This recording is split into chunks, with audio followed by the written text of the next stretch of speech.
great to be able to bring this, which is my final message for this great conference. I just want to say thank you for being you. Me and my family have felt loved by you and blessed by you. We truly have felt enriched by our time hanging out with you guys. So thank you. Can we say that? Thank you. Just want to say thank you. Thank you, thank you, thank you. Now, hey, look, some people have been asking, so I just want to clarify. Some people would have been asking tonight if I can do more impersonations. And, okay, one person. Okay, it was my imaginary friend. But, I just want to say that I'm not going to do any more people impersonations because I don't do that very well.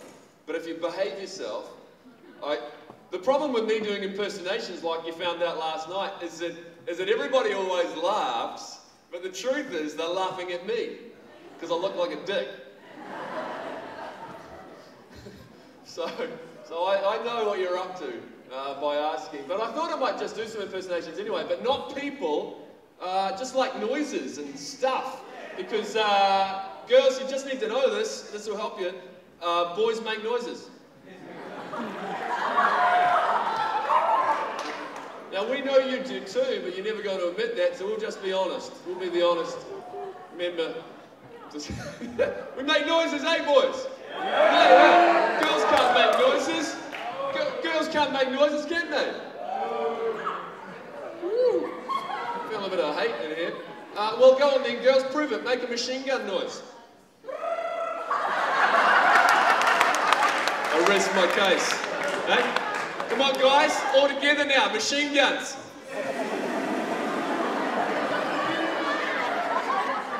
Yeah, did you hear that? It wasn't just machine guns. There was bazookas and cannons and bombs going off. The works.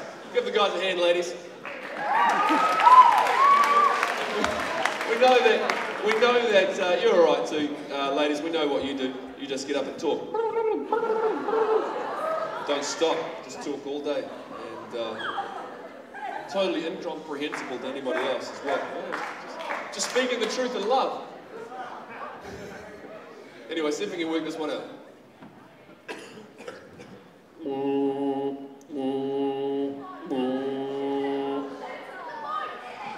Sitting on a table, looks like this. Hey, how was that? Okay, not very good. All right. Let's move on to animals, because they're always better. I actually did this in Vanuatu one time, and the guy fell out the window.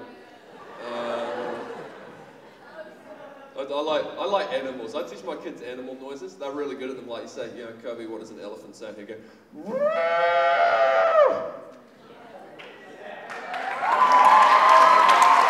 That's a bit of it.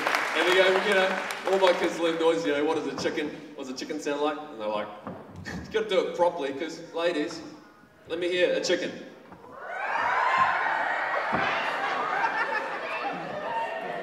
That's awkward. Kind of a cross between a chicken and a strangulated goat. Anyway, and so my kids will go. You got to put the actions in because it's so much better.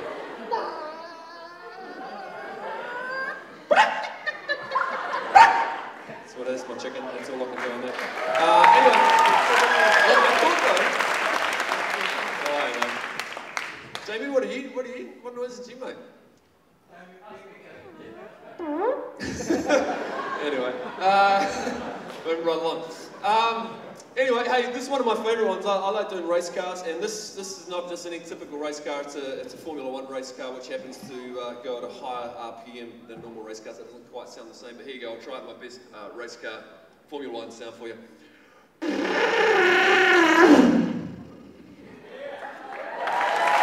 go. Very good.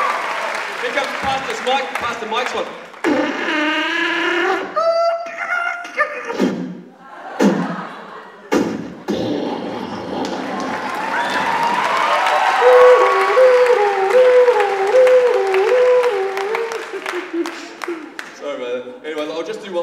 One more for you. This is actually my favourite one. Anybody ever go to Warbirds over Wanaka? Anybody want to go to Warbirds over Wanaka but never been able to make it? You're in for Warbirds over Wanaka right here in Timaru, my jet aeroplane, and I'll finish on this tonight. and then I'll hand it back to Mike. No, I've got a message to preach. Anyway, here we go.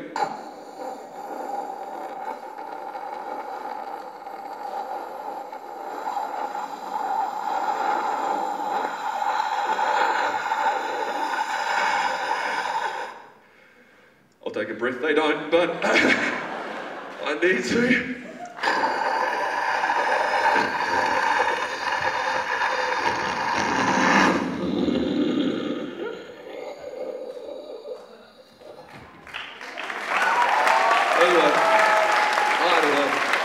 That sort of stuff, but oh man, I lose my voice every time I do that. But anyway, look, hey, great to have you here. Great to be here tonight. Look, I just want to turn to the Bible. If you got your Bibles, turn with me to John chapter 11. I've got a prop on stage with me, which is kind of a bit of a morbid one, but I think we are in danger of missing the point. Don't want you to miss the point. This Christian thing, what's the point? I want to help you understand that. 1 Corinthians chapter 15, I'll read the verse and then I want to go to John chapter 11. John chapter 11, just a couple of verses out of there, and we'll get into this. 1 Corinthians chapter 15, verse 22 says, just as everyone dies because we all belong to Adam, everyone who belongs to Christ will be given new life. Just as everyone dies, because we all belong to Adam, everyone who belongs to Christ will be given new life. Somebody shout, new life. New life. John chapter 11, verse 23, Jesus said to her, your brother will rise again. Martha said to him, I know that he will rise again in the resurrection at the last day. But he said to her, I am the resurrection and the life. He who believes in me, though he die, he shall live. And whoever lives and believes in me shall never die. Do you know that? She said, yes, Lord, I believe that you are the Christ, the Son of God, who has come into the world. Let me pray. Father, I pray you'd send your Spirit into this place as I open your word and speak from it. You'd give me clarity of mind, confidence and speech, that together we may declare the wonderful, powerful message of the gospel and your truth and what your kingdom is about, that we may be part of and take our place in what you're wanting to do in Jesus' name. And everybody shout it. Amen. Amen. I get a little bit concerned that the church in the Western world has lost its nerve. I get a little bit concerned about that. I love the fact that this conference is called Fearless. I love the fact that we're trying to raise a generation of young people who will fearlessly follow Jesus Christ. There is no greater man, no greater cause on the planet than to follow and give your life for Jesus Christ. Anybody out there? But I worry sometimes that we've lost our nerve, that we've lost our courage, that we're not as courageous. We let fear hold us back. And my thing is that I think if you're going to leave fearless right with God this weekend, then you can't leave here and be a CIA, FBI, secret undercover agent Christian. It doesn't work. It's not what it's about. That's what we talked about last night. Going out of here and being public with your faith. Because he's worthy of it. We just lost the courage. But what I want to focus in on tonight is that actually you've got a part to play now. You've got a part to play now in what God's up to, what he's trying to do, what he's trying to fulfill. And I want to use this coffin that we've got on the stage here to illustrate the truth of what this is really about. And my aim, my objective, is that you would leave here with a little bit more courage to go and do something. To do something for this man, Jesus Christ. His cause.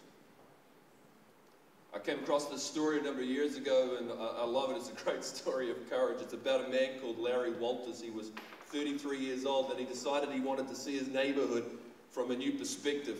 He went to a local army surplus store one morning, and he bought himself 45 used weather balloons. After that, he strapped them onto his lawn chair, and he filled them with helium. He took a six-pack of beer, a peanut butter sandwich, and a BB gun, figuring that he could shoot the balloons one at a time when he was ready to land. Walters, who assumed the balloons would lift him about 100 feet in the air, was caught off guard when the chair soared 11,000 feet into the air, smack into the middle of the flight air traffic pattern for the Los Angeles International Airport. Too frightened to shoot any of the balloons, he stayed airborne for more than 2 hours, forcing the airport to shut down all of its runways for the afternoon, causing long delays in flights across the country, until he was rescued. This is my kind of guy, yeah. Act first, think later. Soon after he was safely grounded and cited by the police, reporters asked him 3 questions. 1, were you scared? Yes. 2, would you do it again? No. 3, why'd you do it? He answered. He said, well, I just think that you just can't sit there.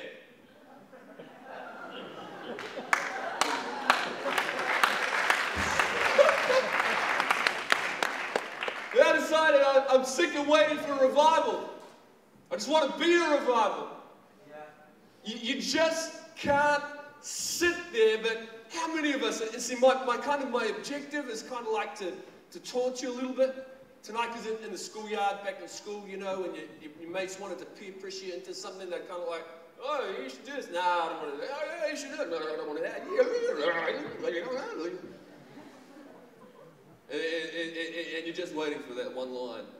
And you know it's going to be all line. What's wrong with you? Chicken. Hey. And I could always do that part the best. What's wrong? Chicken? Anybody ever seen the movie Starsky and Hutch? My favourite part of that movie. Come on. Do it. Right now, come here. Do it. Eh? Just do it. Yeah, do it. Just do it. Just do it. It's kind of what my message is tonight. Some of you have been thinking about stepping out and going public with your faith. Do it. What's wrong with you? You chicken? See, if they can taunt you for your faith, I'm going to taunt you for not living out your faith. We're going to get rid of the chicken spirit out of the church. What a hideaway, you know. Where did that come from anyway? The church didn't start on the back foot. We wonder what people are going to think with us. We're too ashamed to say anything about Jesus. It did not start there. Why should we let it finish there?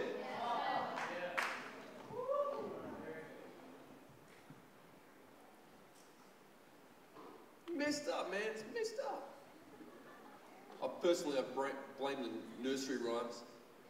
Hey, they messed us up. That's where it started. Hey, with all that messed up thinking. Hey, nursery rhymes. Hey, it's enough to freak you out for life, isn't it? Nursery rhymes. Hey, Georgie Porgy put him like kissed the girls and made me cry. And the boys came out to play. He kissed them too because he was gay.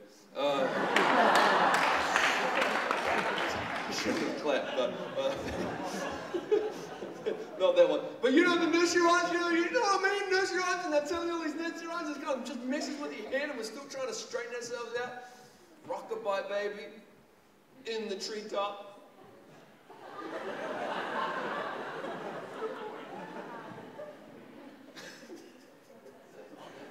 Oh, yeah, let's put our baby somewhere. Oh, I know it. Up the top of the street. When the wind blows the cradle.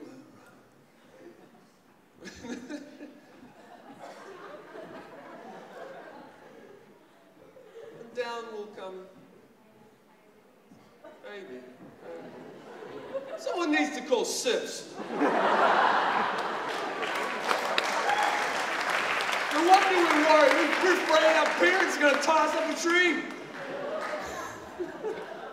Hush, little baby, don't you cry. Mommy's going to buy you a mockingbird. I don't don't blame our young people who have an issue. I blame the nursery rhyme. And if that mockingbird don't sing, Mama's gonna buy you a... I am. He said, I get a bird if I cry. Kill the bird, diamond ring. No wonder we got issues, eh? And if that diamond ring is brass, I'm going to buy you a looking glass. If that looking glass is broke,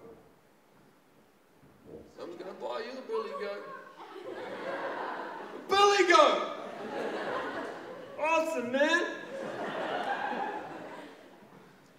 Hush, little child, don't you see? Your poor mummy needs therapy.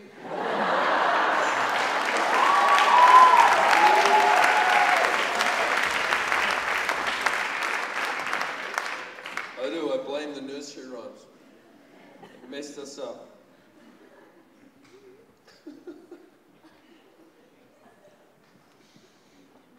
Have you ever looked at this life?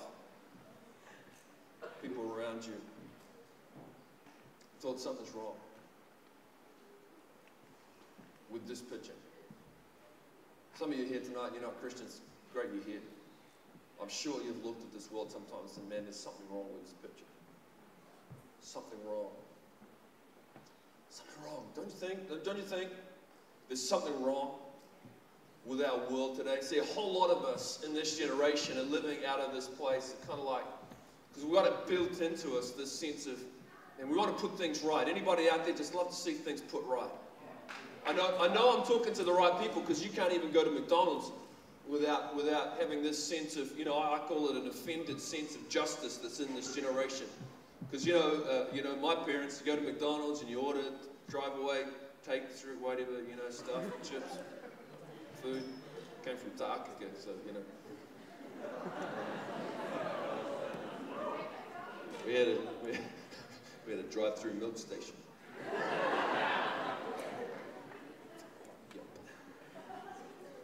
You know, you go to McDonald's and you kind of like, you know, you drive away and you always find out after you've driven away that you're a pack of chips short. What do your parents do? And they're like, oh, well, don't worry about it. Okay, you can share mine. It's all okay. Hey, but not you, right? No, not you. What do you want to do? I want to go back. I want justice. They better give me double for my trouble. And if they don't, I will personally insist on seeing Ronald McDonald, and I am going to shove those chips.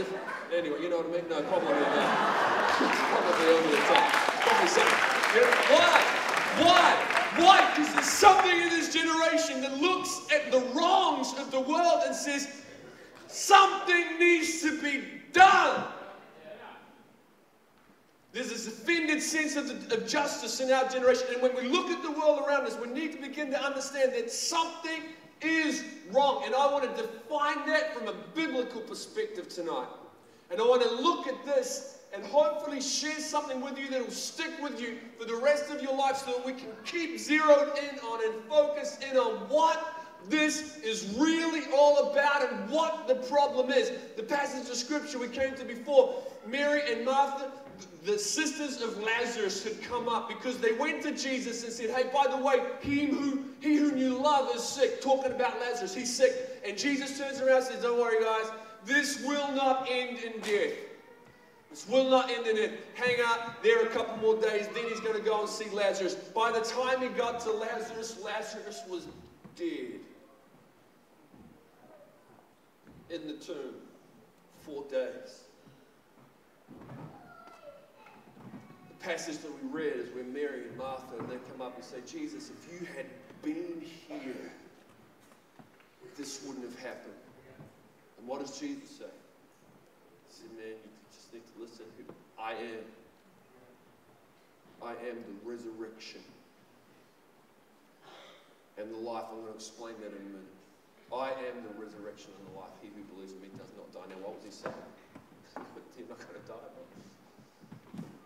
Jesus was pointing at death and defining death in a way that those people in that day understood it, but we don't understand it today. He was saying real death is not that your body dies. He was saying real death is that the real you, your spirit, your soul, is separated from the Creator, loving God for now and forever. And that death comes by sin. Now, back in the days of the plague in England, the reason I've got a coffin here is to illustrate what used to happen. Back in the days of the bubonic plague, you probably heard about it. But what would happen is that people were just dying left, right, and center. It was a horrible time in history. It was a horrible place. They were just, and they didn't know what we know about it today. They didn't know about the fleas and the rats and all this sort of stuff. They were just like, we just got to, if someone looks like they got the plague, we got to get out of there. Just don't touch them. Just don't want to catch it. And they were afraid. Why? Because people in Europe were dying in their thousands of the bubonic plague, what we call the Black Plague. So what they did is they would just get the bodies, man, they'd stuff them in coffins, they'd just go and bury them, quick as they could find someone, they got it, man, and they were just going back and forward, back and forward, back and forward, and they were burying people so fast that they came to this point in history, they came to the point where they had been burying people so fast that they were running out of coffins and they were running out of graveyards.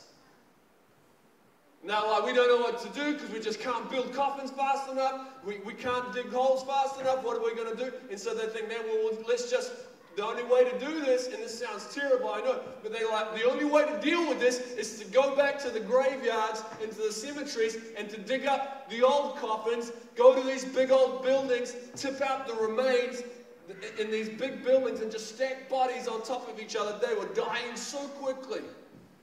And this is what they started to do. They'd dig up people, they'd use the coffin, they'd go bury them again. Well, not them again, but you know what I mean. This is where we get the expression, the graveyard shift. Because as they began to dig up these coffins to put these remains in these buildings, they began to discover some of the coffins had scratch marks on the inside of the lid.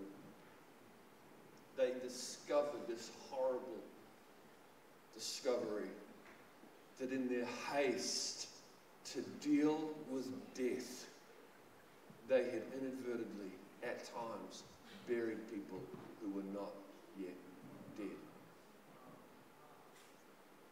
They were like, this can't do, this is horrible. You can imagine the grief that this would stir up in the heart of a generation. So they came up with a clever plan. And on every coffin, they would attach a piece of wood that would stick out of the ground once it was buried. And on the top of the piece of wood, there would be a bell. Attached to the bell would be a piece of string, which would go back into the coffin and be tied around the corpse's arm. As far as I can understand, this is a true historical, documented occurrence. And if you had the graveyard shift, it was your turn to sit in the graveyard, waiting in case the bell rang, and if you heard that bell, you could stand up, run with all your speed, get a shovel, begin to dig, because this person is still alive. We thought they were dead. The graveyard shift. Did you know that? I mean, did I just ruin anybody's weekend? That's kind of like...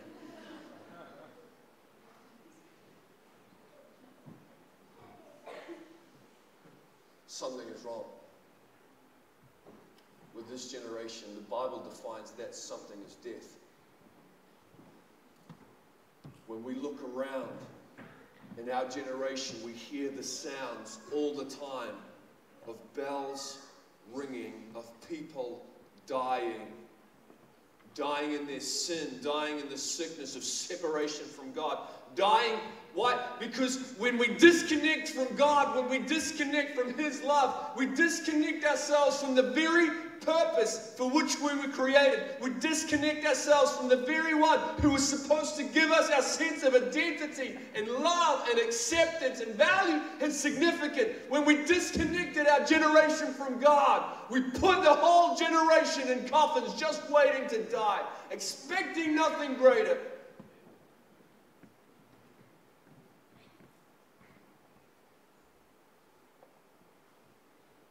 Can you hear the bells? I hear the bells, man. That's why I do what I do.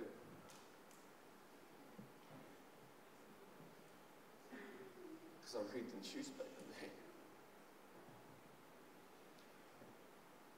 Kids coming in over the years in our youth ministry, coming in, what's going on, man? I'm struggling with this eating disorder, struggling with depression, I'm struggling with this, man. I feel like taking my own life. I'm a self-harmer. I'm just, what's the sound that's filling our generation? It's the sound of the bell of people dying, separated from the life and the love that there is to be found in God. This is not a game, man.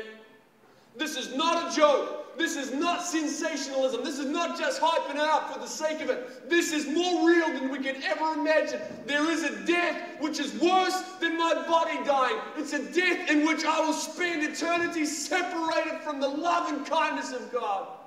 And I'm experiencing it now if I'm far from Him here on this earth.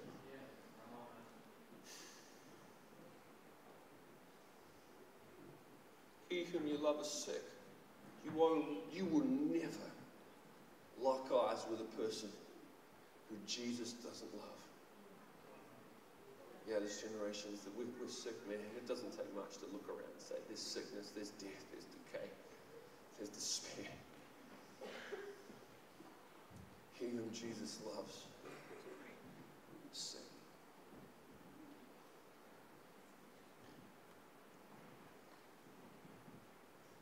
Can you hear? Do you hear it? Do you hear the bell from it? With your friends, your family, your school, your community? It wasn't meant to be that way, man. It wasn't supposed to go down this way.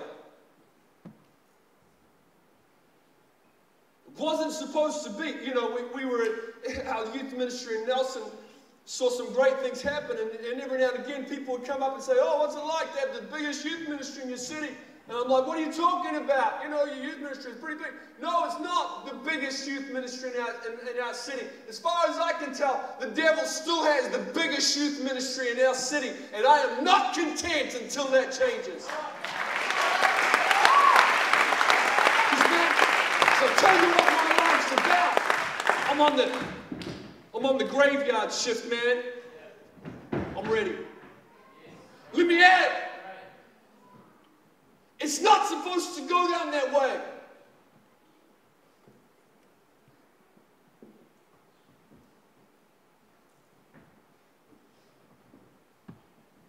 Some of you here, you're dying. Why? Because you're far from God.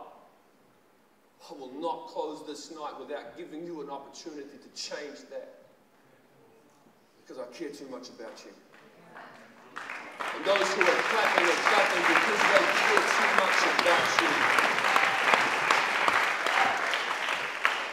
Lazarus, man, Lazarus, you know, but he's dead. He's dead. You said it wouldn't end in death. That's right, it won't end in death. I didn't say you wouldn't go through it. Jesus never promised us a trouble-free, pain-free life. He never promised to keep us from pain. He never promised that humanity wouldn't find its way into the middle of issues and challenges and troubles. But he says, what? It won't end that way. See, some of you have faced challenges already. Some of you are in the middle of challenges, right? Some of you are in the middle of the biggest challenges you've ever faced in your life. And I'm here tonight to say, hang on, because there is an answer. There is a solution. It doesn't have to end the way it's going. Yes, it might feel hopeless, but there's always hope. Yes, it might feel like there's no answers, but there is answers. Yes, it may feel like no one cares and no one gives a damn and your life's going nowhere, but it doesn't have to end that way. Right? And Anybody with me? Lazarus, what? Jesus, at the end of the story, I'll give away the end right now. Jesus raises him from the dead. That's the end of the story. It's pretty cool. Jesus is like that. You ain't never met no one like Jesus. Oh yeah, Jesus is boring. What? When was the last time you went to a funeral? Some crazy bearded guy with sandals walked in and said, "Hey, you come out." Dead person walked out. I might have a screw loose, I'm not sure, but that doesn't sound that boring to me. If you're following Jesus and your life is boring, then you ain't following Jesus close enough.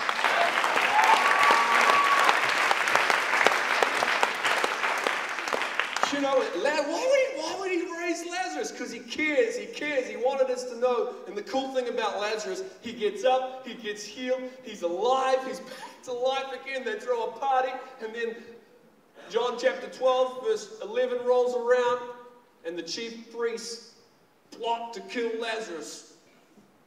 This guy's having a bad month, eh? Hey, Lazarus, how's your month going? Oh, up and down. What do you mean up and down? Oh, literally, man, I died. Jesus raised me alive. That's amazing. What's down about that? Oh, now the blooming Pharisees want to kill me again. Oh, yeah.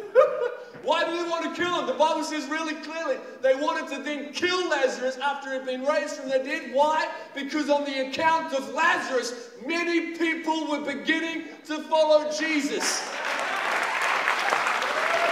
This is why it's good news for you. If you're facing some challenges and some troubles and some difficulties and you're walking through some depression and abuse and different things, I'm sorry that it had to happen. I'm sorry that you walked through it, but I want here tonight to tell you that out the other side, when God heals you and restores you and redeems your life, you're going to stand up and be able to declare the power of God to raise the dead, and how many other people are going to follow Jesus because of your story, of God's miraculous power to transform a life.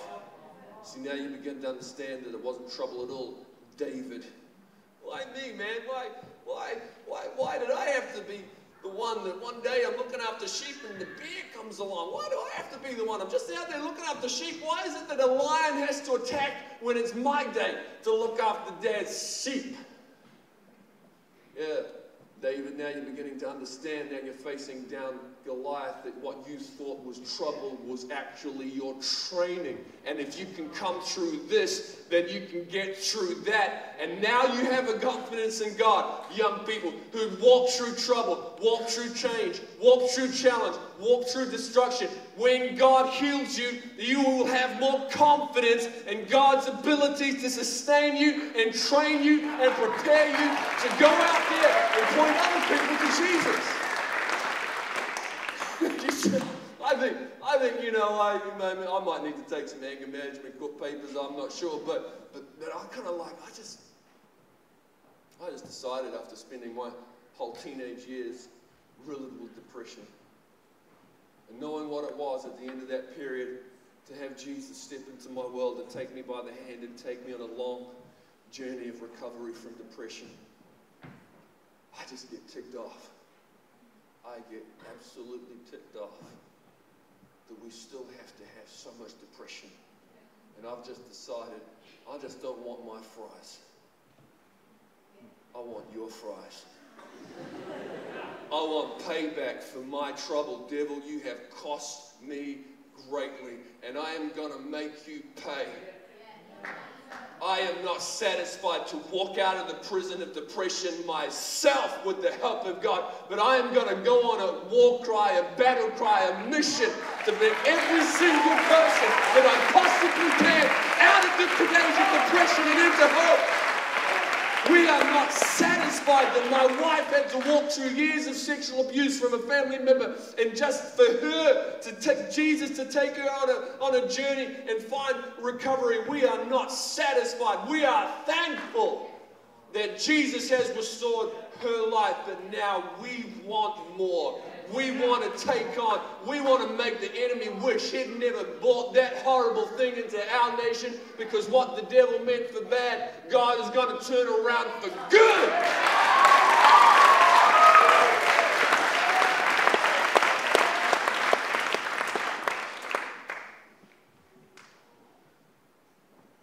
By the way,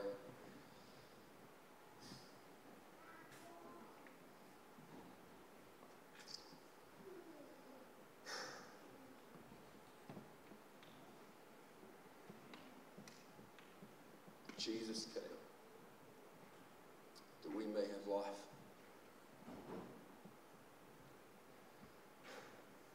Right?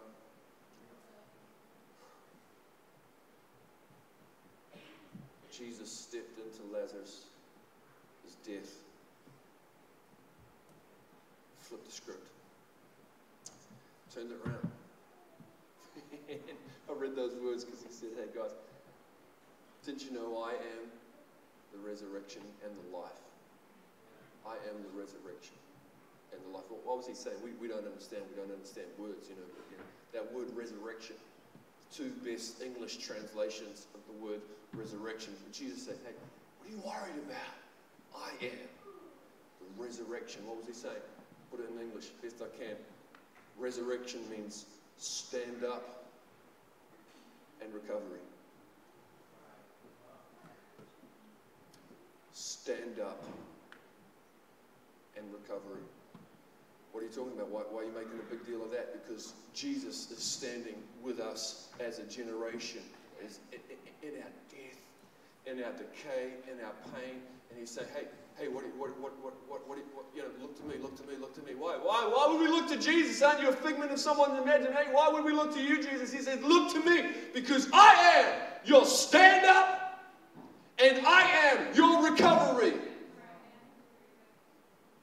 You got to understand, you know, I boil the secret of Christian life down to a really simple formula. I just say it's a little bit of caffeine and it's a lot of Jesus. Just chuck the caffeine in there, it's probably an idol, but anyway. There are days, even though I've walked out of the prison of depression, there are days in my struggle where I've come still in my journey and I go, I don't know how to do this, Jesus. I don't know how to stand for you. I don't know how to overcome this. I'm struggling with this. What's wrong with me? And then all the time in the middle I'm saying, like, I don't know how to get up. I don't know how to walk this Christian journey. I don't know what I'm doing. And all the time He's saying, that's good, because I am your stand-up. When you can't stand up, I stand up in you.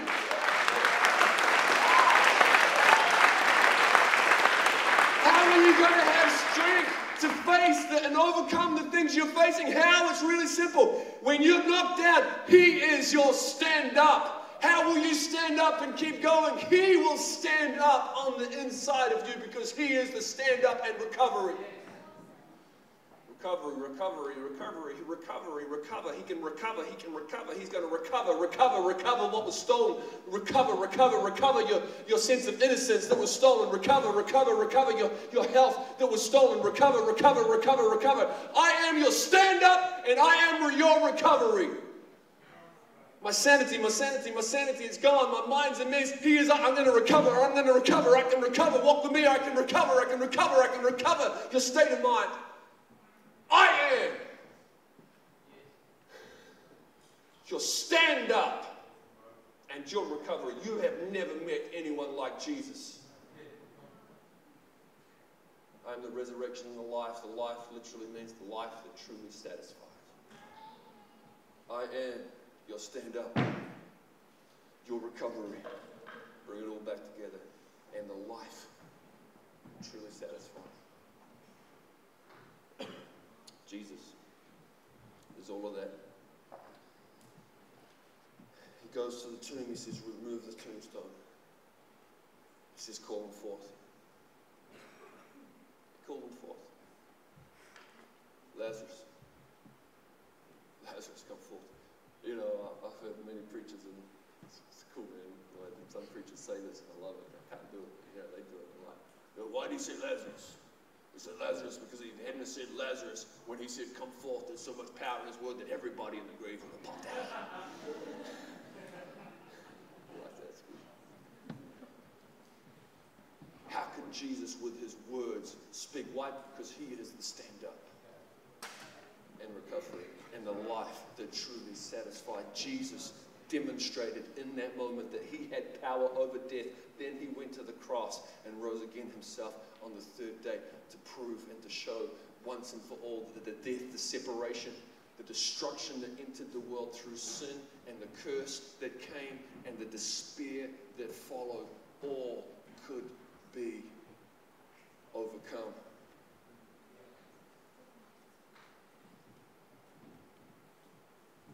I didn't know what to do. Jesus, would you come into my life? Jesus.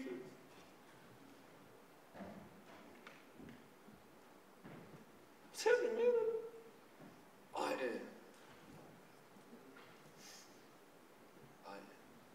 You'll stand up. Right? He is the key. He is the one. When he comes into our lives, it changes us, reconnects us with the relationship with God that was destroyed, purchases us back, and begins to put the pieces back of our lives. You know, there was a girl in Mississippi one day jumping off one of the bridges on the Mississippi. She wanted to end her life. She jumped off the bridge. This fisherman there, he's watching, man. He's like, look, she's going to drown. He's like, full kit, man. He jumps in after her. Realizes he's got all his wet weather gear in his boots and starts sinking. This girl who's trying to end her life looks at this joker who's jumped in to save her. Says, oh man, that guy's trying to save me. He's going to drown. Guess I better pull him out. She swims over and rescues this fisherman, pulls him out. And they're both sitting there on the bank, and you know, the paramedics come, and the next day, in the paper, headlines, young girl saved by purpose.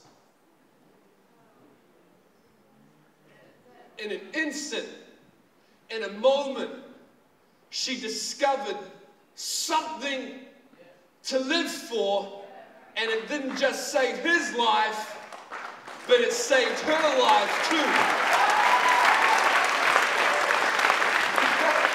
Saved by purpose, man. Jesus says, I am the stand-up and the recovery. I am. When you come to me, I give you life. I connect you with purpose. I connect you with God. I connect you with the Father. Right? Saved with purpose. I don't know if you've heard this story, but years ago in the Vietnam War, they decided that people were getting injured too quickly for them to take them back to hospital, and so they decided to move the hospital to them, and they called that the Mobile Army Surgical Hospital, and this is what they did, and they just kind of move it back as the fighting progressed, and so that they could just get instant attention there really quickly. The problem with that was that they discovered really quickly that they could spend a lot of time on people that they could possibly save under normal circumstances, but they wouldn't do it because it was too much blood they were lost, there was too much time, and the time it took for them to save that one person's life, another 10 jokers had died, and so they decided if it was a really serious case, what they would do is that they would kind of set up a triage, and a nurse had to go through and give them a little tag, and one tag means we're going to just put them to the side, they're going to be all right. Another tag means, you know, we're going to operate and it's not going to cost us too much and it's not going to take much time, but if they get the third tag, the problem with that tag is that, yeah, we could probably save them, but for the sake of so many other people, then we just can't operate on them, so just dose them up with morphine and just let them die. And it was a nurse's job. She had to work out how to call who to let live and basically who to let die. Apparently the story goes, one day one young woman was new on it, man, and she was like, how do you make that decision? She got into this one young man, and he was a mess. She took one look and she's, yeah, I know what tag you're supposed to get. She was going to give him the tag, and it says, put him to the side. She decided not to. Against all that she'd been taught, she decided to give him the tag. It says, make him priority, get him into theatre. Fighting kept going on. Sooner or later, this man came, this general or something, he came along and he was like, you know, we were going to teach our staff how to deal, and he was just chucking up x-rays of different cases that had come through that hospital.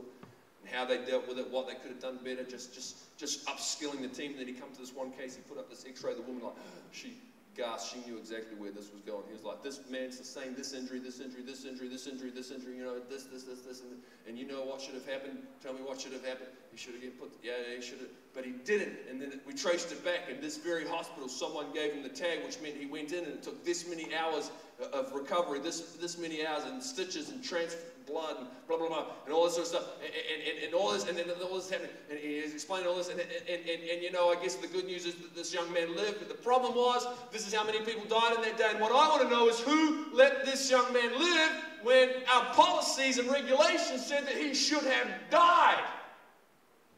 No one wanted to say anything. Finally, this young woman popped up and says, me, thinking that she was going to be severely disciplined. He said, well, as a superior officer, I'm supposed to discipline you, but he took off his hat and he said, but as that young man's father, I want to say thank you. You changed the tag. Saved my son.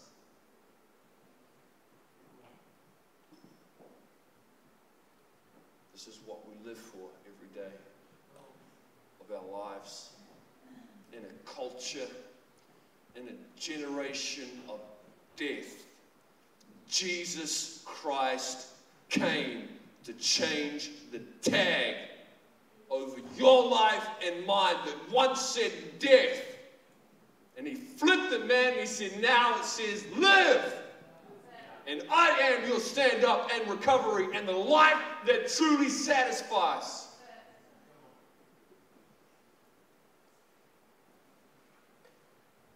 And I was in graveyard number 9, dead in my sin, away from God, in my misery, in my pain, in my depression, and I don't know why, but a group of people decided that they would step into my life and start loving me and start caring for me and started sharing their lives with me, and one day introduced me to Jesus, and he reached into my grave and he took me by the hand and he said, that which is dead, I'm going to cause to live. Stand up, son, and have life. And if you were here and you would put your trust in Jesus, you're the same. You moved from death to life. Now go and change the tags. You're on graveyard duty for the rest of your lives. To hear the bells ringing and to refuse any longer to sit still and play your little pretty Christian games and eat pizza while the world goes to hell.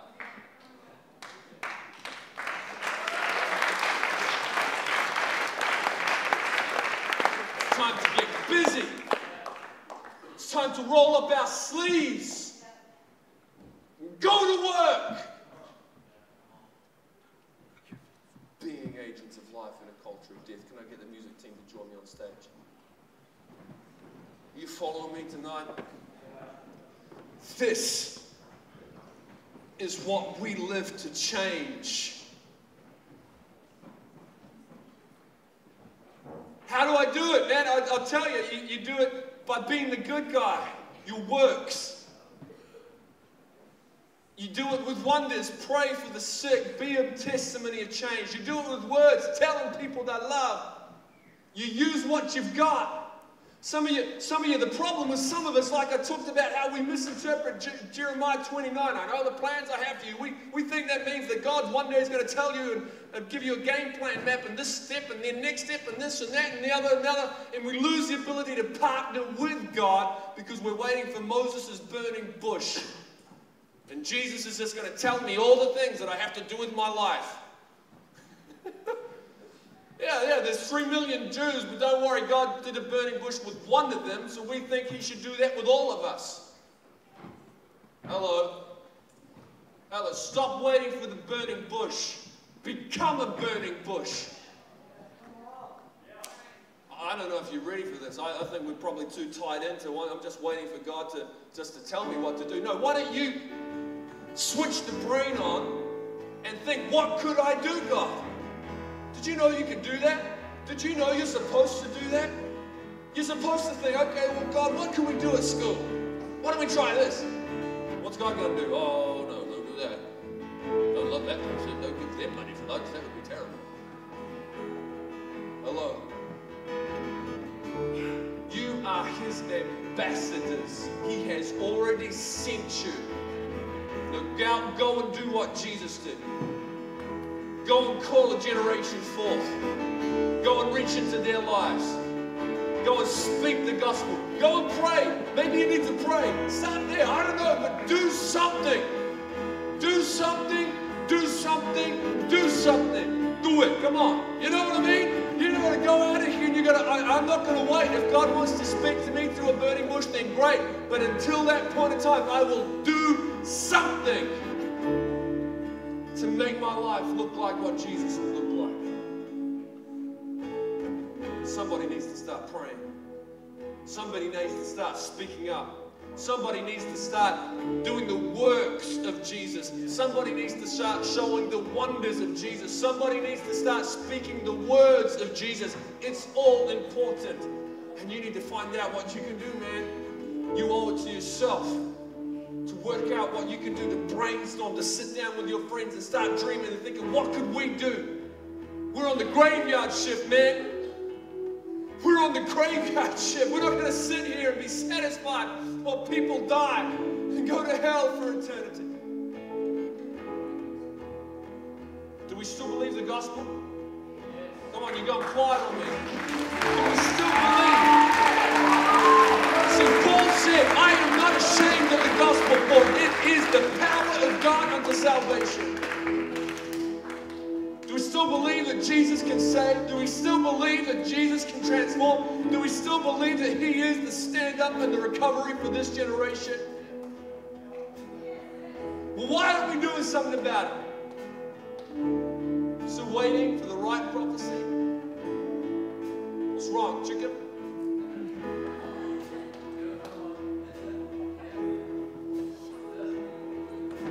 What's wrong?